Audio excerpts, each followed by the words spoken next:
Sophia, let's get to the Brewers at the trade deadline. They didn't make one famously. That thing was going around on social media. They were one of 3 teams that did not make a deal on Tuesday. Well, yeah, but they made several deals before Tuesday, adding 3 pitchers to the roster.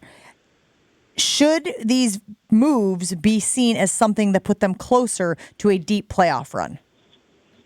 Yeah, I think so. I mean, when we talked to GM Matt Arnold, it's look, they addressed like their most glaring need. I feel like every week we've come on here and we've talked about the pitching staff and the injuries and transactions and moves. And so I think this was their most glaring need. And Matt did share with us that, they were in on a lot of different conversations, as all GMs are. And, of course, they also looked at adding a bat. I think that question may have come up for fans with Christian Yelich's absence for now. And honestly, he said, I felt really good about the position player group that we have and felt like their needs were more pressing on the pitching side. So, yeah, you go back, it was Aaron Savali the first week of July. They've already gotten a couple of good starts from him. They added Nick Mears from Colorado over the weekend. He had a great debut Monday night, clean inning, 2 strikeouts, high velocity. His stuff looked really good. So I think that's an arm that they're counting on in the bullpen. And then Frankie Montas that they acquired from Cincinnati, who comes with a lot of experience. And they feel like they can put a better defense behind him and in a better ballpark than what a Great American Ballpark is.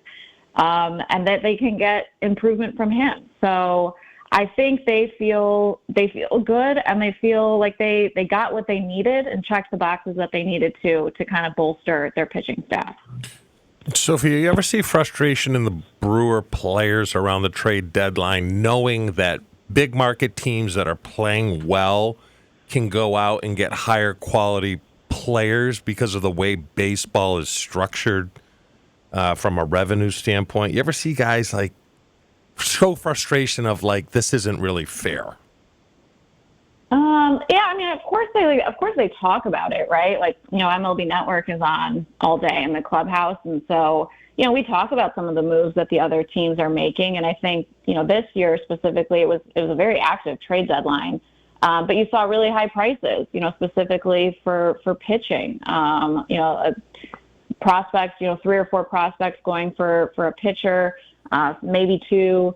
So, we saw a lot of activity, but I think these guys have a really good understanding of the business. So it's kind of like you're kind of just focused on staying in your own lane and what's happening with our team. And, there's obviously a game to be played that night. So they're obviously aware of it. We talk about it. It's fun to talk about some of the moves that other teams are making, especially within the division.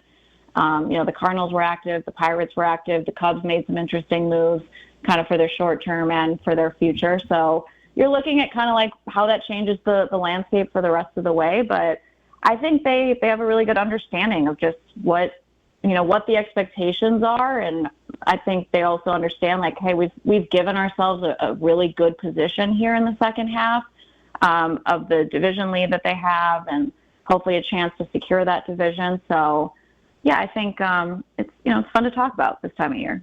Did I see this right, Sophia? That Pat Murphy's joke and kind of just comments about Vlad Guerrero Jr. actually led to a call from the Toronto Blue Jays?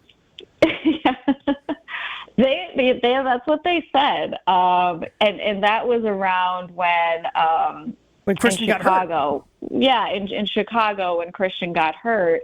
And, obviously the deadline was coming up. And at that point, we knew that Christian was going on the IL. And, again, didn't know for how long and still don't know for how long. So one of the reporters was asking if that changed the Brewers' approach at the deadline. And, Murph, as you know, likes to joke around a lot. And so it was an offhand comment, right, of like, well, what do you want us to do, right?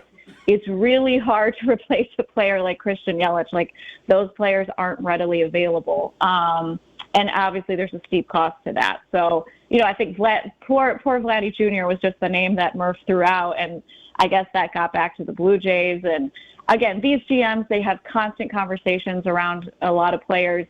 The Blue Jays said they were not planning on trading Vladdy Jr. or never got close to trading him. But it is kind of funny how sometimes these conversations start.